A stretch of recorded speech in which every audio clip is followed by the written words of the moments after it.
The cream of the crop! What's going on, ladies and gentlemen? Welcome back to the Fringe. A little bit different video today because there's a couple of points we have to talk about when it comes to Alberta Next. I've stood criticizing Danielle Smith that when it comes to the federal government striking down via the Conservative motion to not remove the emissions cap, that Danielle should have turned around and said, okay, we're not even giving it till November. It's time that I identify Alberta has a unity crisis and I'm not responsible for what comes next. I think that's the best way she could state it. For whatever reason, Danielle, in good faith, is giving it till November 16. I'm going to let her do that because, well, that's only 6 weeks away. And she's actually put a date on it. It's no more 6 months and we just have to guess when it's coming to an end. November 16th is the day on the line. It also lines up with APP headed to court for their constitutional question. So again, we can't do anything until then anyways. So it's part of the reason I'm giving it. I don't want anybody thinking that I'm giving it because I'm being gullible or anything else, but it all lines up. So I'm just going to wait and see. I suggest we all do the same. Speaking of Alberta Prosperity, I'm going to have them on the channel very soon. Some very promising and interesting information has come into my hands that I can't talk about yet. I've been wanting to talk about it all weekend and I can't, but we're going to be talking about it very soon. I've got Jeff Rath coming on the channel to talk about what is going on with APP. You guys are going to love it. I can assure you that. So keep your ears glued to the track. If you haven't hit the subscribe button yet, hit the subscribe button. Let's talk about Alberta Next. Because the panel wrapped up in Calgary. This was a long series of panels in which the provincial government held town halls. They wanted to sit and hear what Albertans had to say. A lot of it was about Alberta independence. A lot of it had to do with questions that the government had raised on an Alberta police force, Alberta pension plan, different things. I think it's safe to say that with the overconfidence, we'll say, the astounding applause that had been given to certain policies like an Alberta pension plan or a police force, I think it's safe to say the Alberta government would hopefully be moving forward on those fronts. But as it wrapped up in Calgary last night, little controversy. I know I use that word as a joke. Controversy unfolded as we see here Bruce McAllister, who was the MC of these events. He used to be, I believe he was on Global News. It was either Global or City. I'm sticking with Global. He was a great anchor for the time. He actually became an MLA for the province at one point. I'm not sure if he's still active in those roles, but again, he's standing up to MC the Alberta Next panels. This viral clip has been going around with a Calgary teenager who had his mic muted. And Bruce, like, you got to understand something. Bruce, if you've watched my coverage about the Edmonton event, the NDP pro-union folks that are there to stir trouble, the stir the pot, the ones that are there to push Naheed Nenshi's political aspirations, they've been out full force. They wait for the right moment in these panels. Anytime they've done these panels in smaller towns or smaller areas, not so much of a problem, but when they do it in the cities, it's been an issue.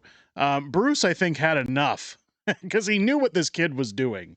Told his parents he should turn him over his knee when asked a question about the teacher strike at the Alberta Next panel. You can tell right away, this kid was here to stir up trouble. I believe indoctrinated, we'll say. This is observation, folks. But listen to the rhetoric. He tries to rile up the crowd on purpose. And this is part of the problem when I talk about teachers, education system, their influence on students. I can tell you when I was 15, I knew nothing about strikes. I knew nothing about politics with teachers. Kids were just going to school and doing their thing, talking about what they were going to do on the weekend, picking up girls. This is indoctrination. Take a look. My name is Evan Lee. I'm a Calgary high school student. Like many high school students, I'm very concerned about what's going to happen to the upcoming Alberta teachers strike. But just an hour ago, they voted 89.5 in favor of striking. Evan? And my question is, why Why is the government handing out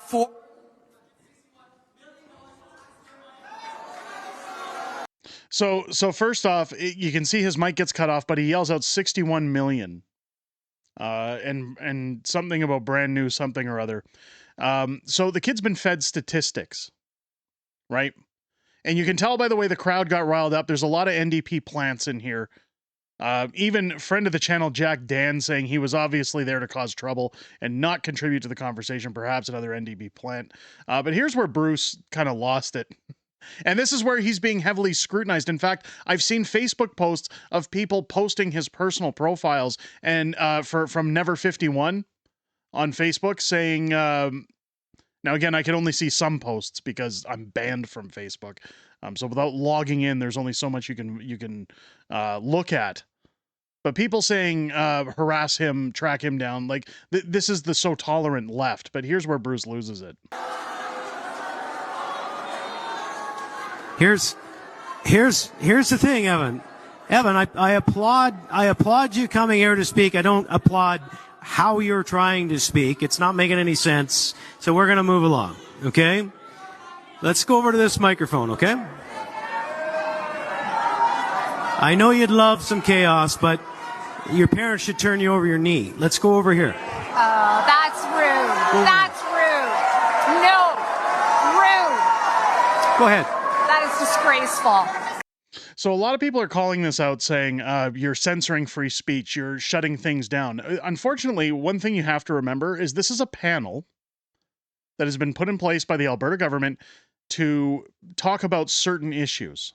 And I'm not saying that his issue had no relevance, but the way he was bringing it up, and Bruce makes a very good point of that look, I'm all for, I commend you for what you did, but how you're going about it is not, like, they're not there to incite a riot. They're not in there to put left versus right. We're there to talk policy. We're there to talk politics. We're there to talk about what's going to benefit Alberta. It's not a press conference. You know, it's not open mic question period. I can tell you right now that if somebody on the right, and I'm only opposing him as left-leaning because of the way he was bringing up his points, but if somebody on the other side of the spectrum were to come up and talk about Alberta independence and start saying, hey, you're giving this much money to these people and you're doing this, you're doing that, and trying to rile up the crowd, I'm sure they would shut it down as well. So open to interpretation, I guess, as to what people think. As far as the teacher strike in Alberta, yes, teachers, I will weigh in on that briefly because, again, I've got 3 children in the school system that are now going to be sent home. I can tell you right now that when this ridiculous strike is over, if it extends their school year into the summer, I, for one, will not be sending my kids to school in the summer. I will not be saying, hey, that's okay, you guys take all the time off you need. Somebody had a very valid point online. Why didn't the teachers strike in July or August if they were so concerned about the students? It has nothing to do with the students. This is about money. It's about policy. It's about a bunch of other things. They're not concerned with the students at all. In fact, I believe that the current offer was somewhere in the $45 to $47 an hour offer. Now, for anybody who's struggling, anybody who's not able to pay their bills, you think about that for a second. 46 some odd dollars an hour. You only have to work 9 months out of the year. You never have to submit your vacation requests for time off because you get every Christmas with your family. You get every spring break. You get every Easter, every Thanksgiving. Your summers are wide open. Again, I know companies where you sometimes have to book your summer time off a year in advance. Now, I'm not saying that teachers don't have it rough, but come on. Almost $100,000 a year being offered to teachers.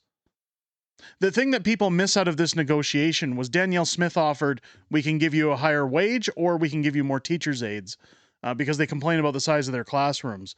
And the teachers union said, well, we want both. You can't have your cake and eat it too. It's one or the other. That's what the province has money for. That's where we're going to work moving forward. This is the problem with politics. And in fact, I went to school, God, now I'm really feeling old. I graduated in 98. So even when I went to high school in the 90s, classrooms were large. This has been an ongoing problem. It's nothing new.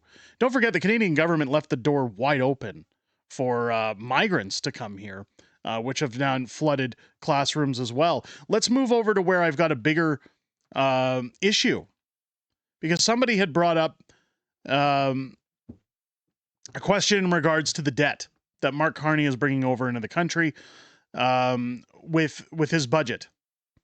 You know, we have the Parliamentary Budget Officer coming forward saying that this is catastrophic, that we could be bankrupted. I wasn't really too confident with the answer from Alberta's government here, but I'm going to show the video, and then we're going to talk a little bit about what to expect coming from the Carney government. And again, it raises questions for me as to why Danielle isn't taking a tougher stance. I don't know if she's just holding out until APP has their question decided upon in the courts. Time's going to tell on that one, folks, but let's go. Let's see what was asked of the panel here. Done. Let's start here. Hi, I'm Adele. Yesterday, the Liberal Parliamentary Budget Officer announced that Canada's finances are so bad we may cease to exist as a country in about 12 months. What are we doing to protect ourselves from that? What are we doing to keep our money in Alberta instead of sending it away for them to rob and whatever the heck? Yeah. Yeah, we all heard those comments, believe me. Yeah. Premier, I think you better answer that one. Well, I may have to ask Trevor Toome on this one, because I don't know if Canada can go bankrupt. I know that we have hit a debt wall nearly in the past in 1993, and that resulted in a massive restructuring of the federal government. We're in really good shape in Alberta. Our net debt, because we've grown our Heritage Savings Trust Fund, our net debt to GDP ratio is below 8%, which is dramatically better than any other province. So we're managing in a fiscally prudent way. But I'd kind of be interested if there's some expertise on this panel to find out what happens if we hit a debt wall this time at the federal level. We've not had that happen before. Yeah, so I'd say the concern is not that we would literally go bankrupt, and certainly not in 12 months. I think the concerns raised by the PBO is that our debt trajectory is not sustainable. We have, over the next 4 years, last year's federal budget projected a deficit of $132 billion over those 4 years, and the PBO report now anticipates $255 over that span of time, and that doesn't even include the increased military spending or some of the platform commitments that I estimate would push that up to about $360 billion, nearly triple what the previous budget was anticipating. And so that leads to higher interest costs, that crowds out other priorities, ultimately leads to higher borrowing costs gradually over time, and at some point something will have to give. So this is where I had issue with this, is it's kind of passing the buck. It's word salad to essentially say, well, the country's not going broke. It's just your ability to borrow, your ability to pay your bills is going to get a lot harder. Life is going to get tougher for Canadians.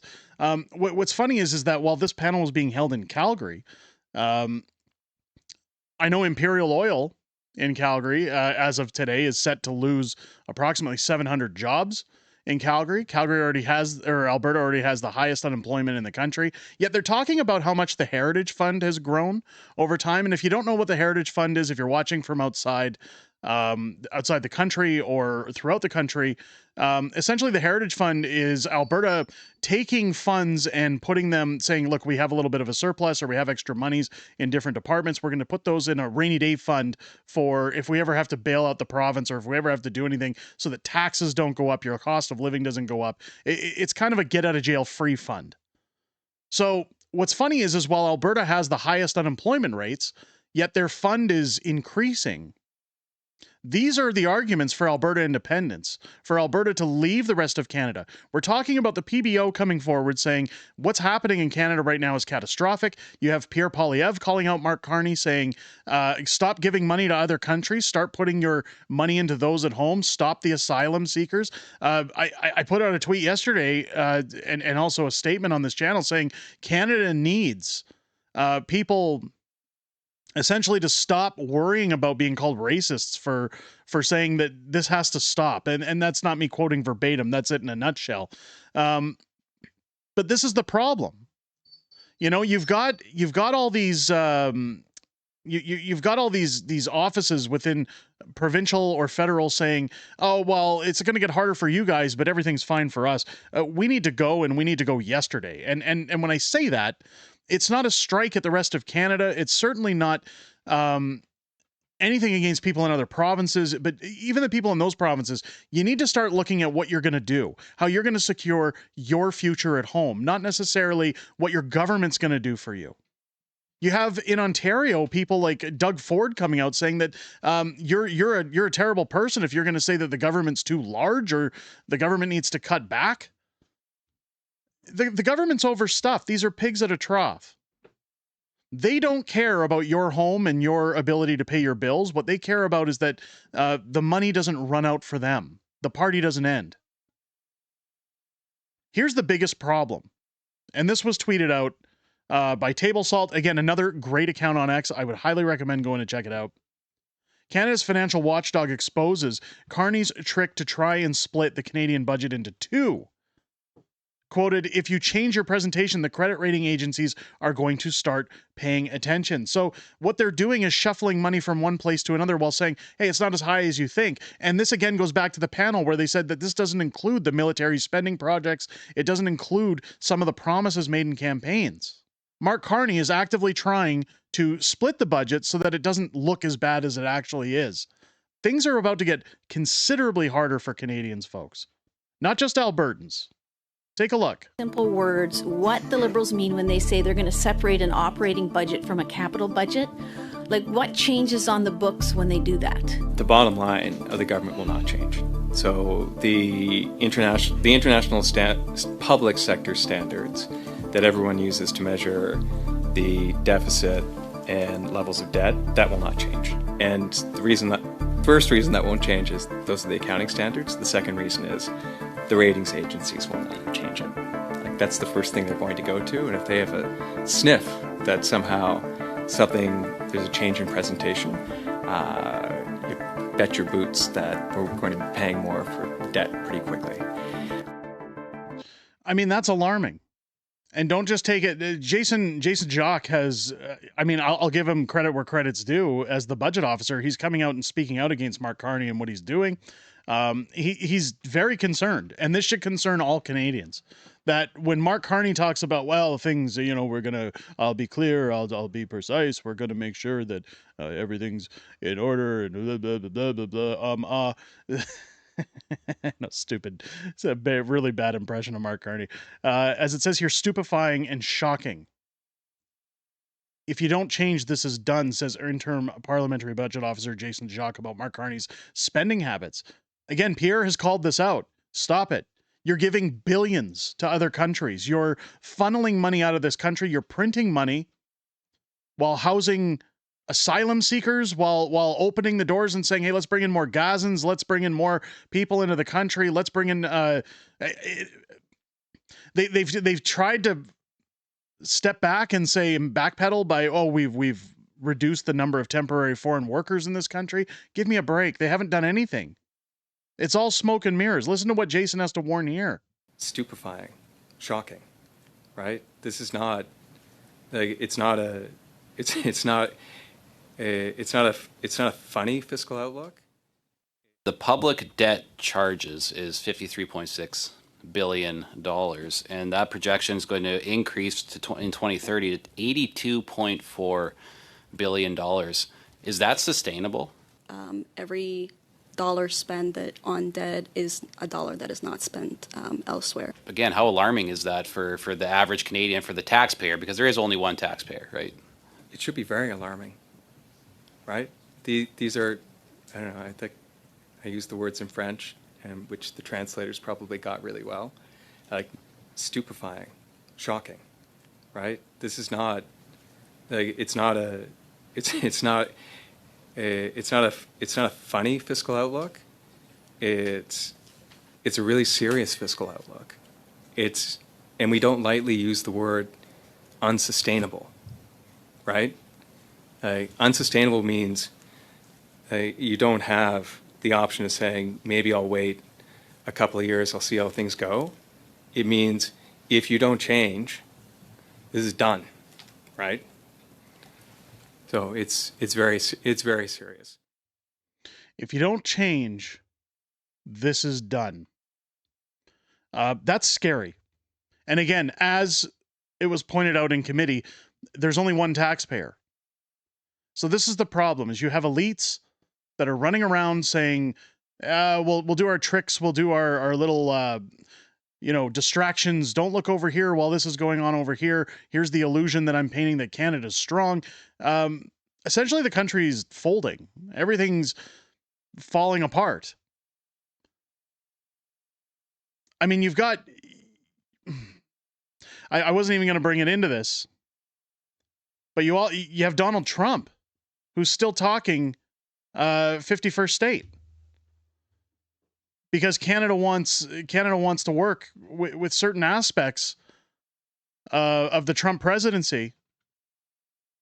But Trump says, no, you know what? You guys are suffering. Why don't you come on over here? Why don't you become 51st state? I wasn't going to throw this in, but just for context's sake, President Trump proposed 51st state option to Canada just a couple weeks ago. Carney never told us this happened. You know why? Got to keep up that rhetoric, folks. Take a listen. And Canada called me a couple of weeks ago. They want to be part of it. To which I said, well, why don't you just join our country? You become 51, become the 51st state, and you get it for free. So I don't know if that made a big impact, but it does make a lot of sense. It actually makes, because they're having a hard time up there in Canada now, because as you know, with tariffs, everyone's coming into our country. And Canada... So Trump making a very valid point there, and it's one of the points that, again, I thought I'd throw it in for context's sake, because a lot of people are saying this was the whole plan all along. You know, Carney downgrades Canada to the point that it gets absolved by the United States, that it's all part of a globalist plan. I don't think that's the case, but I think that it definitely presents itself to be a possible case that it's worth talking about at the very least. Do I think it's going to happen? No. But this is the problem, that if you run Canada into the ground financially, if taxpayers can't live, if they can't pay their bills, if they can't survive, you know, as my media producer, Master of Snatch, says, you know, a $10 butter revolution is on its way, which, by the way, folks, some of my viewers sending me photos that butter has actually hit $10 in some markets. When you start to take away people's abilities to provide for their families, when you start taking away their abilities to have homes, not everybody can live in a tent. Not everybody can find other accommodation needs when the bank comes and takes their home away. You know, you seize their vehicles, you take away their ability to have cell phones, internet, anything that keeps their life going from day to day, their jobs going out the window. At some point, people have to rise up, and I'm not talking violently. I'm saying that people have to say, hey, look, I can't keep my head above water anymore. And that point is coming very crucially and critically towards Canadians via the Mark Carney government. They're about to split a budget in half, with many saying that we're going to see an election by spring of 2026 again, that Mark simply came in here to fill his pockets and leave. Your guess is as good as mine. Again, folks, I don't want to get people's hopes up about elections.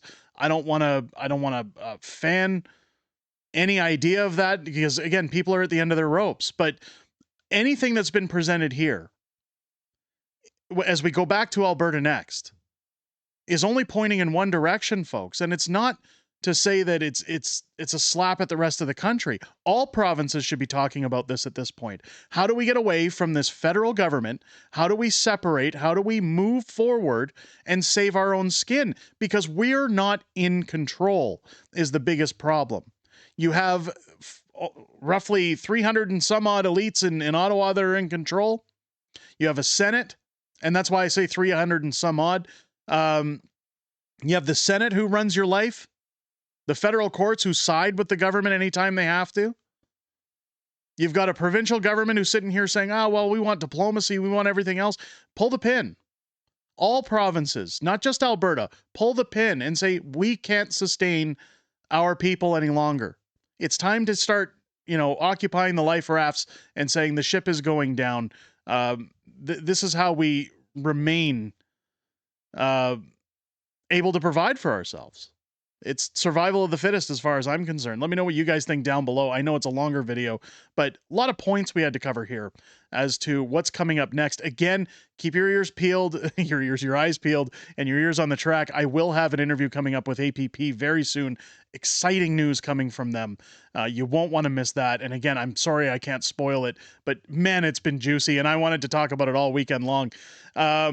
Join me live, as you saw in the video, Wednesdays and Fridays here on the channel. I always look forward to chatting with you guys outside of making these videos. I most importantly look forward to chatting with you in those live streams every Wednesday and Friday, starting at 6 p.m. Pacific, 8 p.m. Central here on the channel. With that said, ladies and gentlemen, I hope you enjoyed this video. I hope you have a great rest of your day. I'll catch you on the next one.